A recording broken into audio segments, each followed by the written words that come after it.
같은 목소리로 함께 봉독합니다. 유다의 죄는 금강석 끝 철필로 기록되되 그들의 마음판과 그들의 제단 뿔에 새겨졌거늘 그들의 자녀가 높은 언덕 위 푸른 나무 곁에 있는 그 제단들과 아세라들을 생각하도다. 들에 있는 나의 산아 내 온 영토의 죄로 말미암아 내가 내 재산과 내 모든 보물과 산당들로 노략을 당하게 하리니 내가 내게 준 내 기업에서 내 손을 뗄 것이며 또 내가 너로 하여금 너희 알지 못하는 땅에서 내 원수를 섬기게 하리니 이는 너희가 내 노를 맹렬하게 하여 영원히 타는 불을 일으켰음이라. 여호와께서 이와 같이 말씀하시니라. 무릇 사람을 믿으며 육신으로 그의 힘을 삼고 마음이 여호와에게서 떠난 그 사람은 저주를 받을 것이라. 그는 사막의 떨기나무 같아서 좋은 일이 오는 것을 보지 못하고 광야 건조한 곳 건건한 땅 사람이 살지 않는 땅에 살리라. 그러나 무릇 여호와를 의지하며 여호와를 의뢰하는 그 사람은 복을 받을 것이라. 그는 물가에 심어진 나무가 그 뿌리를 강변에 뻗치고 더위가 올지라도 두려워하지 아니하며 그 잎이 청청하며 가무는 해에도 걱정이 없고 결실이 그치지 아니함 같으리라. 아멘. 기도하겠습니다. 주여, 오늘도 주님 앞에 죄인들의 모습으로 섭니다. 그러나 죄인을 구원하실 수 있는 예수 그리스도의 능력을 의지합니다. 오늘도 불쌍히 여겨주시옵시고 긍휼히 여겨주셔서 주님의 팔로 주님의 위로하심과 상처를 싸매해 주시는 은혜가 충만케 하여 주옵소서. 모든 삶을 주님 앞에 드리오니 주님 주장하시고 우리의 삶 가운데 주님이 주장하시는 주인 되어지는 삶을 삶으로 주님과 함께 동행케 하여 주옵소서. 나는 죽고 오직 예수님 함께 사는 삶 살기 원합니다. 예수님의 귀하신 이름 받들어 기도 올려나이다. 아멘. 1절로부터 4절까지의 말씀을, 하나님의 말씀을 보면 유다의 죄는 금강석 끝 철필로 기록되되 그렇게 말씀하고 있어요. 유다의 죄, 이 이스라엘 백성 중 특별히 남유다 예루살렘 성에 거하는 자들, 예루살렘 성에는 어떤 곳이 있습니까? 시온, 하나님 앞에 예배하는 성전이 있단 말이에요. 그런데 이들이 죄가 얼마나 오둔하고 어리석고 무거운 짐, 아주 완악하고 완고하고 교만한 죄를 가지고 있는지 그 죄 가운데에 저들의 죄악상이 하나님 앞에 금강석, 아주 그냥 단단한 돌에다가 철필로다가 아주 그냥 돌에 쫙 아로새겨 놓은 것처럼 그렇게 죄가 낱낱이 기록되어 있다. 이렇게 표현하고 계세요. 우리 하나님은요, 우리의 모든 죄악들이 우리 하나님께서는요, 다 일일이 보고 계세요. 우리가 결국은 하나님 앞에 우리의 삶이 일일이 마치 금강석에 철필로다가 정교하게 파가지고 여러분 돌 위에 새긴 글은 정말 몇십 년, 몇백 년 아니 몇천 년이 흘러도 지워지지 않을 때가 많잖아요. 그 정도로 지워지지 않게끔 아로새겨 놓은 그러한 죄악으로 꽉 새겨져 있다. 그들의 마음판과 그들의 제단뿔에 새겨졌거늘. 저들의 마음판, 저들이 지금 하나님의 제단이 하나님 제단에 온전한 예배자로 서야 되는데 그 제단의 뿔에 죄악들이 낱낱이 기록되어 있는데 그 제단 안에 특별히 하나님의 뿔, 권능으로 임하신 하나님의 영광을 의지하는 것도 아니고 그 안에서 무엇했어요? 우상을 숭배했단 말이에요. 이 모든 것들이 하나님 앞에요, 아주 그냥 빼곡히 낱낱이 그렇게 기록되었거늘. 그들의 자녀가 높은 언덕 위 푸른 나무 곁에 있는 그 제단들과 아세라들을 생각하도다. 죄악으로 가득 쓰여져 있는데 저들의 생각은요, 마음이 죄로 가득하고 제단에서 예배하면서 앉아 있는데도 죄로 가득하고 그것도 모자라서 생각은 또 어디에 가 있느냐면 저 높은 언덕이 푸른 나무 곁에 있는 아세라상, 우상을 섬기는 우상 앞에 절하는 그런 것들로 어떻게 해요? 아주 가득한 거예요. 생각이 약하고요. 그 다음에 생각하는 바가 하나님 앞에 떠났어요. 여러분 예배를 드리는데도 예배 집중적이고 하나님의 말씀 듣기를 집중해서 듣고 정말 아버지 앞에 온전한 예배자가 되기 위해서 애쓰고 힘쓰면 얼마나 좋겠어요? 그런데 예배실에 나와서 예배하면서도 결과적으로는 어떤 것을 말씀하고 있는 거냐면 딴 생각에 빠져 있는 거예요. 우상들에게 빠져 있는 거예요. 우리 하나님인데 그것을 모르시겠습니까? 사람은 외모로 판단하지만 하나님은 중심을 살피시는데, 그래서 우리가 하나님 앞에 서는 것만큼 두려운 것이 없습니다. 3절에 들에 있는 나의 사나 내 온 영토의 죄로 말미암아 내가 내 재산과 내 모든 보물과 산당들로 노략을 당하게 하리니, 결과적으로 하나님 앞에 온전한 예배를 드리지 아니하고 죄로 물들어 있고 죄로 알아서 있고 하나님 앞에 다 낱낱이 그 죄성으로 얼룩져 있는 너희, 결과적으로 그 결과는 어떤 결과가 하느냐?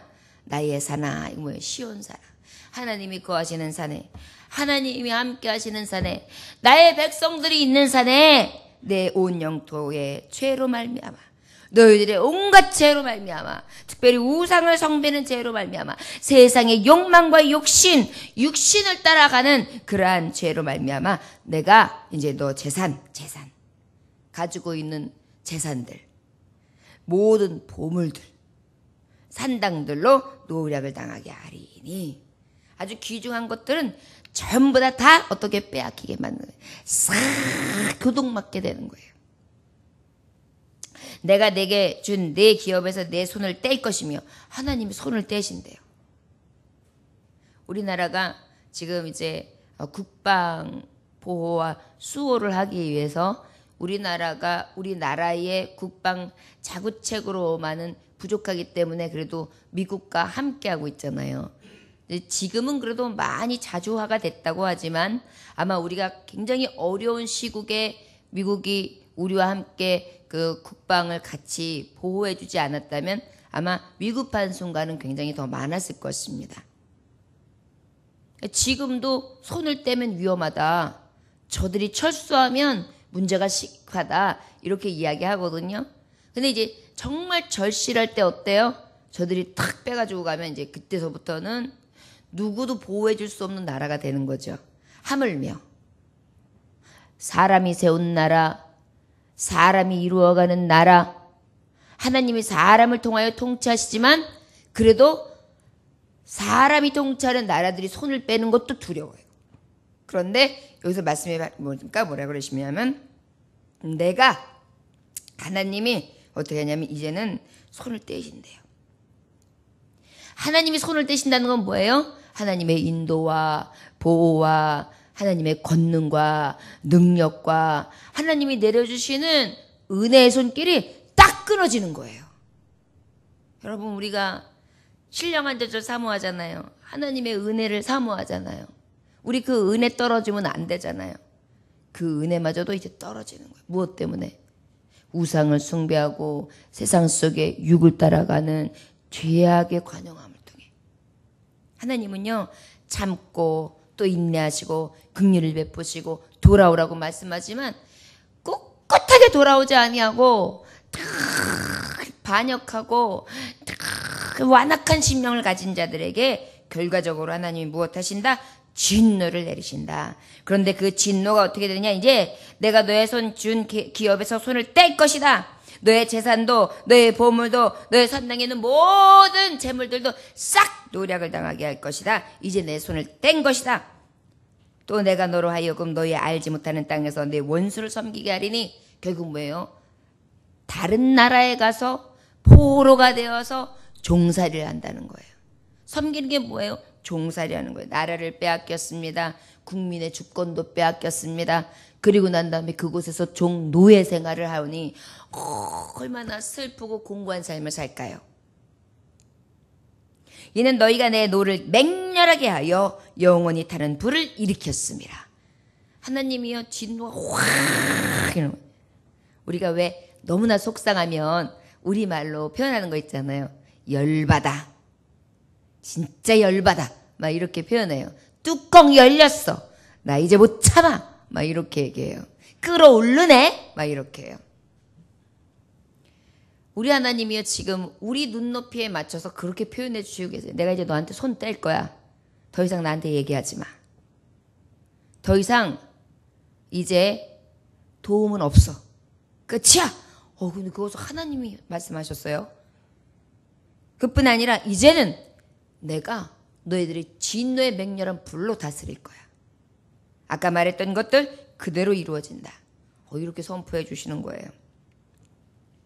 이 말씀이 바로 무엇이에요? 이제 진노의 베품에 대한 하나님의 말씀을 주시고 난 다음에 그에 대한 교훈을 주시는 거예요. 여러분 아이들에게 부모님이 체벌을 할 때 이리 와! 너 뭐뭐 잘못했어. 손바닥 대! 때려줬어요. 그럼 애가 막 울어요. 아파서도 울고 서러워서도 울고 속상해서도 울고 죄송해서도 울고 반성하기 때문에도 울어요. 그럼 울고 난 다음에 어떻게 이리 와봐. 다시는 그럴 거야? 이러면 안 되는 거야. 이렇게 하면 아버지한테 혼나. 엄마한테 혼나. 알겠지? 앞으로도 커서 이렇게 되면 진짜 나쁜 사람이 되는 거야. 그래서 미리 알려주는 거야. 다시는 이러지 마. 그럼 아이가 하면서 네 그래요. 이것들이 쌓이고 쌓이다 보면 뭐예요? 교훈이 되어서 바른 길로 자라나겠죠. 우리 하나님께서도요. 당신의 거룩한 백성 성도들이요. 거룩하게 살아가기를 원하세요. 그래서 잘못된 것에 대한 진노의 불이 맹렬하게 끌어올라서 하나님이 그것을 우리에게 말씀하시고 또한 이루시고 난 다음에 주시는 교훈이 뭐냐면 다시는 그러지 마. 그러나 이렇게 살면 앞으로 잘 될 거야. 훌륭한 사람이 될 거야. 인정받는 사람이 될 거야. 이렇게 교훈하는 부모님처럼 우리 하나님은 더 큰 계획과 사랑과 긍휼과 인애로 우리에게 귀하신 교훈을 내려 주십니다. 그것이 바로 5절부터 8절까지의 말씀이에요. 여호와께서 이와 같이 말씀하시니라. 무릇 사람을 믿으며 육신으로 그의 힘을 삼고 마음이 여호와에게서 떠난 그 사람은 저주를 받을 것이다. 보았지? 앞절의 1절로부터 4절까지의 말씀. 죄는 나와 함께 할 수 없다. 나와 멀어지는 것이다. 나와 관계는 끊어지는 것이다. 나는 네에게서 손을 뗀다. 그 하나님의 손 떼심과 하나님의 진노의 불이 어떤 의미인지 아냐? 바로 저주다. 이렇게 말씀하고 있어요. 근데 한 번 더 말씀하시는데 이 저주가 어떨 때 일어나느냐? 사람을 믿을 때. 육신으로 그 힘을 삼을 때. 육신을 따라 살아갈 때. 내 힘과 능력만 믿을 때. 내가 믿고 있는 어떤 사람을 믿을 때. 하나님을 믿는 것이 아니라 사람을 믿고 내가 의지하고 싶은 나의 힘과 능력을 믿고 내가 어떻게 할 수 있어. 내가 이렇게 하면 되지. 내가 이렇게 하면 된다. 걱정 마라. 이런 자기 스스로 강하다. 내가 할 수 있다. 나로서 가능하다. 그래가지고 어때요? 자기 능력만을 믿고 살아가는 거예요. 아주 육신적으로 살아가는 거예요. 그러다 보니까 하나님 의지함이나 아버지를 신앙함이나 여호와의 신앙 가운데 주여 내가 주님을 앙망합니다. 먹든지 마시든지 죽든지 살든지 주를 위해 살겠습니다. 이런 고백이 있을 수가 없는 거예요. 왜? 내가 하면 되는 거고 그까짓 것. 내가 누구한테 부탁해놨으니까 저 사람이 나를 도와주지. 이런 마음을 가지고 있는 것. 우리 하나님이 미워하시는 거예요. 이게 불신앙의 원조예요. 우리는요. 무엇을 하든지 하나님 주님의 은혜 아니서는 할 수 없습니다. 도와주세요. 이것을 우리 하나님은 기뻐하세요. 너희의 죄악이 이렇게 육신적이었고 이렇게 사람을 믿는 자였고 너의 스스로의 힘을 삼고 여호와의 마음에서 떠난 것이다. 떠난 것에 대한 보응이 뭔지 아냐? 저주다 이렇게 말씀하고 있어요. 죄와 하나님을 떠난 것이 결과적으로는 죄다. 이것이 진노의 결과다. 진노에 대한 교훈이다. 이렇게 말씀해 주세요. 그 다음에 그 저주에 이어 그 저주는 또 어떻게 나타날 것이냐? 그는 사망이 떨구나무 같아서 좋은 일이 오는 것을 보지 못하고 사막의 떨기나무는요. 뿌리가 무엇인지 줄기가 무엇인지 잘 이렇게 구별이 안 되게 아주 마른 사막에 그렇게 피어있는 아주 낮은 나뭇가에 덩굴 같은 그러한 나무래요. 이러한 나무 같아서 이건 뭐냐면 굉장히 메마른 나무. 보기에 아주 잎이 무성하면서 그 그늘에서 쉴 수 있고 열매를 내는 그런 나무가 아니라 몹쓸 나무인 거예요. 아무짝에도 쓸 수 없는 나무. 아무짝에도 쓸 수 없는 결과물이 나올 거다. 열심히 일을 했어도 수고에 대한 대가가 아무짝에도 쓸 수 없게. 네 나름대로 열심히 그저 애를 써도 아무 도움도 되지 않는 그러한 삶을 살게 될 것이다. 그러다 보니까 어때요? 좋은 일이 오는 것을 볼 수도 없다 이렇게 말씀하고 있어요. 좋은 일? 여러분 우리가 좋은 일이 있으리라 크게 있으리라. 하나님을 믿고 하나님을 바라보고 하나님 앞에 열망하는 자는 좋은 일이 있을 것을 바라볼 수가 있어요. 그런데 하나님을 떠났어요? 하나님의 손을 떼셨어요? 이런 자들에겐 좋은 일 있을 줄 생각도 마라. 열매 없다 이렇게 말씀하고 계세요. 저주의 끝은 바로 너희들이 생각하는 그러한 좋은 일, 기대하는 것 아무것도 없다. 그 다음에 간조한 곳, 건건한 땅, 이게 뭐냐면 짭짤한 땅이에요. 그러다 보니까 그곳에 무엇을 심어도 뭘 먹기 위해서 해도 안 되는 거예요. 여러분 우리가 바닷물에 그 짠 땅에다가 무엇인가 한다고 해가지고 그게 잘 되나요? 그 땅을 정말 잘 읽어가지고 그 땅을 잘 하지 않는 이상은 무엇 하나 건질 수가 없거든요. 그냥 짭짤한 땅, 그 다음에 아주 메마른 건건한 땅, 그러다 보니까 그냥 황토바람만 훅 부니 누구도 살지 않는 땅이에요. 그러니까 아주 외로운 거예요. 황창한 바람만 불어요. 곁에는 아무도 없어요. 그저 그냥 개미 하나 없어요. 바람만 훅 불어요. 쓸쓸해요. 고독해요. 좋은 일은 볼 수도 없어요. 내가 얻어내는 모든 산물들은 아무짝에 필요 없는 것들만 있어요. 그러니 얼마나 삶이 황폐하겠어요. 이것이 진노에 대한 교훈이다. 저주받은 백성에게 내리는 교훈이다. 7절부터 8절은 뭐냐? 그렇다면 아버지 앞에 복 있는 자, 하나님의 손을 떼지 아니하고 늘 손을 대는 자, 하나님이 떠나지 않는 자, 또 하나님을 떠나지 않는 자, 하나님을 떠나지 않는, 아까는 하나님을 떠난 자에겐 저주예요. 근데 하나님을 떠나지 않는 자, 진노에서 온전히 떠나고 축복의 삶을 사는 자, 그런 자에게 어떤 은혜가 있느냐? 그러나 무릇 여호와를 의지하며. 자, 하나님을 떠난 자에게는 보나마나 저주다. 그런데 하나님을 의지하는 자, 이 진노를 당하여 그렇다면 내가 진정으로 이 진노 저주를 떠나서 축복을 받기 원한다면 그 방법은 딱 하나다. 여호와를 의지하며 여호와를 의뢰하는 그 사람은 복을 받을 것이다. 그죠? 주님밖에 없습니다. 나를 도울 자도 주님밖에 없습니다.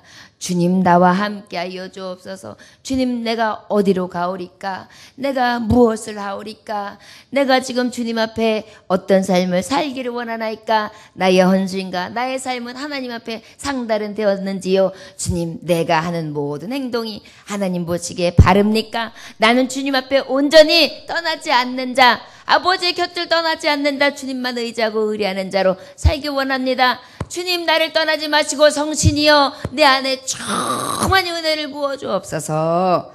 이렇게 주님만을 구해요. 그러면 복을 받으리라. 그리고 그런 물가에 심어진 나무가 그 뿌리를 강변에 뻗치고 더위가 올지라도 두려워하지 아니하며 그 잎이 청청하며 가무는 해에도 걱정이 없고 결실이 그치지 아니함 같으리라. 여러분 팔레스타인 지역의 시내라는 것은 너무나 정말 꿈 같은 것입니다. 아주 건조한 땅이죠. 사막 땅이죠. 뜨거운 열대 지역이란 말이에요. 그곳에서의 시내가에 심기운 나무는 다 정말 신비롭게 청청하고요. 그 주변에서 사는 모든 사람들은 그 물을 먹고 마시고 쓰고 활용하면서 행복하단 말이에요. 자, 주님을 의리하고 의지해라. 진노에 대한 결과가 이렇게 무서운 저주인지 알지. 진노를 떠나기를 원한다. 내가 너에게 교훈하기는 오직 너희들이 의지할 자 누구냐? 바로 여호와. 너희들이 의뢰할 자는 누구냐? 바로 여호와. 나를 의지하고 의뢰한다는 것은 바로 복을 받는 비결이다. 그는 물가에 심어진 나무, 그 뿌리를 강변에 쭉 깊이 뻗치고 믿음으로 그저 주님을 향해서 뿌리를 깊이 흔들리지 않게 내리고 더위가 올지라도 두려워하지 아니하며 그 잎이 청청하며 가무는 해에도 걱정이 없고 결실이 그치지 아니함 같으리라. 아버지의 팔이 떨어지지 않고 떼어지지 않는다는 거예요. 늘 물된 동산과 같이 은혜의 샘으로 공급해 주신다는 것입니다. 황폐하지 아니하도록, 건조하지 아니하도록, 땅이 짜지고 땅이 정말 무엇 하나 심을 수 없는 척박한 것이 아니라 아주 비옥한 땅이 되게 하며 그곳에서 쉼이 있고 그곳에서 평안이 있게 하리라. 이것이 바로 주님을 의지하고 의뢰하는 자에게 대한 축복이다. 너희들은 진노의 자녀가 되려나 아니면 축복의 자녀가 되려느냐? 오직 죄를 버리고 주 예수 그리스도의 은혜를 사모하며 예수의 피로 구원받아 그 은혜 가운데 주님을 의지하고 의뢰함으로 나에게 뿌리를 두며 내 샘을 마셔 은혜의 샘을 마심으로 잎이 푸르르고 가물을 걱정 없으며 열매가 시절을 쫓아 맺는 가장 복되고 가장 아름다우며 가장 존귀한 자들이 되기를 원하노라. 이것이 우리에게 오늘 주시는 하나님의 생각입니다. 오늘도 주님 의지하고 의뢰함으로 승리할 수 있는 푸른 나무, 시냇가에 심기운 나무처럼 열매 맺는 귀한 종들이 되시기를 주의 이름으로 축원합니다. 기도하겠습니다. 하나님 아버지 감사합니다. 오늘도 주님께서 함께 하셔서 귀한 말씀 허락하시니 감사합니다. 주님 앞에 우리의 죄악이 얼마나 낱낱이 기억되고 있는지 마치 금강석 위에 정말 뾰족한 철로다가 낱낱이 아주 자세히 아로새겨 놓은 것 같이 주님 앞에 피할 길 없는 자라는 것을 기억하게 하사 매일의 삶이 철저히 회개하게 하여 주옵소서. 오직 우상 숭배와 인본주의, 자기 자신을 믿거나 사람을 믿는 데서 떠나 오직 진노의 자녀가 아니라 멸망의 자녀가 아니라 흩어지고 포로되며 고생스러운 삶을 사는 자가 아니라 오직 주님을 의지함으로 생명에 이를 수 있게 하여 주옵소서. 오직 하나님만 경외하고 의지하기 원합니다. 주여, 우리 안에 성령께서 주시는 은혜로만 충만케 하시고 선한 열매를 주렁주렁 맺을 수 있도록 주여 축복하여 주옵소서. 무릇 여호와를 의지하며 여호와를 의뢰하는 그 사람은 복을 받을 것이라. 그런 물가에 심기운 나무가 그 뿌리를 강변에 뻗치고 더위가 올지라도 두려워 아니하며 그 잎이 청청하며 가무는 해에도 걱정이 없고 결실이 그치지 아니함 같으리라. 아버지, 이 복을 다 받을 수 있도록 축복하여 주옵소서. 예수님에게 하신 이름 받들어 기도 올려나이다. 아멘.